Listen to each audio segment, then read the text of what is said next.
1 an, 6 mois. C'est le temps qu'a duré la souffrance du frère Yao Patrice. Depuis plus d'1 an et demi, il souffrait alors d'un vertige inexplicable. Il était incapable de tenir en équilibre, ce qui l'empêchait ainsi de se déplacer et même de se rendre à l'église. La multitude de médicaments qu'il a pris n'ont rien changé à son état. Désemparé et confus, il restait cloîtré dans sa chambre. Yao Patrice, depuis 1 an, 6 mois, j'ai des vertiges. Actuellement, je suis devenu presque médecin et pharmacien parce que je connais le prix de tous les médicaments. Je ne peux pas marcher en équilibre. Je ne peux même pas me tenir debout. Et quand je vais à l'église, il y a la musique, je ne peux pas. Ça me donne des céphalées. Donc, ça m'a bloqué dans la maison, je ne peux pas bouger. Même pour sortir de la chambre pour venir dehors m'asseoir, c'est compliqué. C'est pas possible. Pendant 1 an, 6 mois. 1 an, 6 mois. Sa sœur réussit à le convaincre de venir à la prière un vendredi. Il fait l'effort de venir et écrira sur un bout de feuille son intention de retrouver la guérison. Mais retournera sans constater d'amélioration. Le dimanche qui suivra, les vertiges sont plus violents. Sa petite sœur vient à nouveau le chercher et lui fait comprendre qu'il ne peut vraiment pas venir. Mais elle trouve les mots justes pour le persuader de venir. Le vendredi passé, ma petite soeur est passée chez moi et elle m'a dit de venir à la prière. On est venu et on a distribué les feuilles. J'ai mis ma requête avec mon offrande et on a fini, on est parti. Donc aujourd'hui, la même chose, je n'ai pas pu aller à l'église.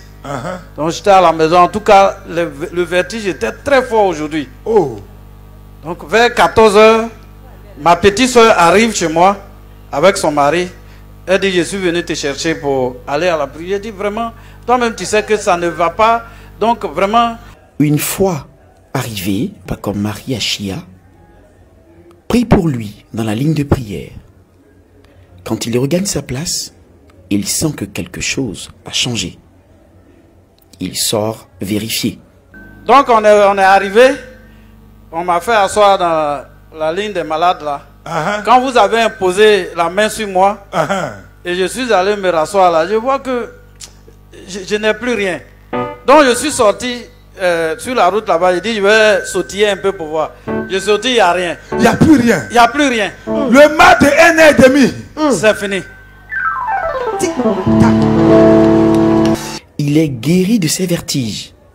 La petite sœur en est elle-même interloquée devant la guérison de son frère, dont la maladie l'affectait elle aussi. Ça me fatiguait. À chaque fois quand j'arrive chez mon grand frère, il est toujours dans la chambre. Vraiment, ça peut être douloureux même pour moi. Donc, il souffrait. Oui. Donc, depuis 1 an, 6 mois. 1 an, 6 mois. Donc quand il ne voulait pas venir, il dit pardon, il faut faire pour moi. Il dit non, il dit pardon, il faut faire pour les 3 enfants. Et puis comme ça, il s'est levé, il dit allons, et puis on est venu. Et là, qu'est-ce que tu as constaté avec lui? Bon, ça m'étonne même que bon, vraiment, je ne sais pas quoi dire. Et puis quand il est vu dans la ligne de témoignage, là, vraiment, je ne sais pas. La joie a débordé. Incroyable, il est totalement guéri. Il a retrouvé son équilibre total et peut même courir. Donc le mot de tête, toi qui n'arrives pas à t'équilibrer, tu allais sauter au dehors, tout est parti. C'est parti. J'ai sauté. Il n'est pas normal du tout. Il est surnaturel. Il n'est pas normal. Il est surnaturel. Aucun mal, aussi pernicieux soit-il, ne peut résister à la puissance libératrice du Père. Il le fait ici, dans l'arène de la liberté.